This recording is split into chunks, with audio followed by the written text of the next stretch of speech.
Hi అందరికీ. మనం ఈరోజు చూడండి టేస్టీగా పాయసం ఈజీగా ఎలా చేయాలో చూద్దాం అనమాట. చూడండి, పెనం మీద నెయ్యి వేసుకొనేసి నేను క్యాష్యూస్ మరియు వాల్నట్స్ వేసుకుంటున్నాను అనమాట. రెండింటిని నూనెలో కొంచెం రెడ్ అయ్యే వరకు చూడండి డ్రై ఫ్రూట్స్ అన్నీ కూడా వేపుకొనేసి, మీరు కావాలంటే ద్రాక్ష అవన్నీ కూడా వేసుకోవచ్చు, అవి మీ చాయిస్ అనమాట. చూడండి, ఇవన్నీ కొంచెం రెడ్ అయ్యే వరకు వేపేసి దాన్ని తీసి పెట్టుకొని, మళ్ళీ షామియాలు కూడా సేమ్ దీంట్లోనే, ఎక్కువ ఆయిల్ ఏం అవసరం లేదండి, దీంట్లోనే కొంచెం వేయించుకొని పక్కన పెట్టుకోవాలన్నమాట. చూడండి, ఇది రెడ్ కలర్ అయింది. నెక్స్ట్ మనం షామియాలు వేసుకుందాం అనమాట. మీకు అందరికీ మా వీడియో నచ్చితే లైక్, షేర్ అండ్ సబ్స్క్రైబ్ చేయండి, నన్ను సపోర్ట్ చేయండి. చూడండి, షామియాలు కూడా మనము వేయించుకోవాలన్నమాట. కొంచెం రెడ్ కలర్ వచ్చేంత వరకు వేయించుకుంటే చాలన్నమాట. మళ్ళీ అవి తీసి పెట్టుకునేసేసి మనము నేనైతే 4 గ్లాసులు వాటర్ పోసుకుంటున్నాను. చిన్న గ్లాసులో 4 గ్లాసులు వాటర్ పోసుకునేసి దాంట్లో నేను పెసరబ్యాళ్ళు ఉన్నాయి కదా, ఆ పెసరబ్యాళ్ళు వేసుకుంటున్నాను అనమాట. చూడండి, పెసరబ్యాళ్ళు వేసుకుంటే అది టేస్ట్ బాగుంటుంది అనేసి నేను పెసరబ్యాళ్ళు పాయసం అనేది చేస్తూ ఉన్నాను అనమాట. కొంచెం ఉడికేంత వరకు వాటిని వదిలేసేయాలన్నమాట. మనము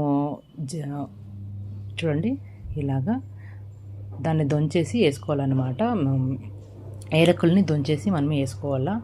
చూడండి, అవి కొంచెం ఉడికేంత వరకు పెట్టుకొని, ఇప్పుడు అయితే ఉడికేసింది, మనం ఇప్పుడు దించుకోవడమే అనమాట. అంటే ఈ డ్రై ఫ్రూట్స్ అన్నీ కూడా వేసుకొనేసేలా. మళ్ళీ బెల్లం దంచి పెట్టుకున్నాను, ఆ బెల్లం కూడా మనం మిక్స్ చేయాలన్నమాట. చూడండి, 1.5 కప్పు బెల్లం వేసాను అనమాట. 1 కప్పు నేను బ్యాళ్ళు వేసుకున్నాను, మరియు 1.5 కప్పు బెల్లం వేసుకున్నాను. 4 గ్లాసులు నీళ్ళు పోసుకున్నాను, మరియు డ్రై ఫ్రూట్స్ ఇప్పుడే వేసుకున్నాను. కొంచెం ఉడుకుతాయి బాగా అనేసి ఇప్పుడే వేసుకున్నాను. చూడండి, అంటే ఈజీగా చేసుకోవచ్చు అనమాట.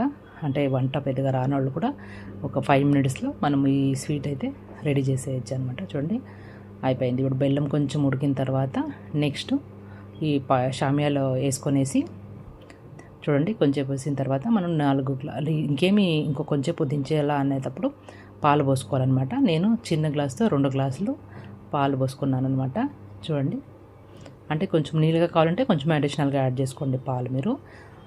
చాలా టేస్టీగా ఉంటుంది. చూడండి, చూస్తుంటేనే తినాలనిపిస్తుంది కదా, చాలా టేస్టీగా ఉంటుంది. ఖచ్చితంగా మీరు ట్రై చేసి చూడండి, చాలా బాగుంటుంది. మీకు అందరికీ నచ్చితే లైక్, షేర్ అండ్ సబ్స్క్రైబ్ చేయండి.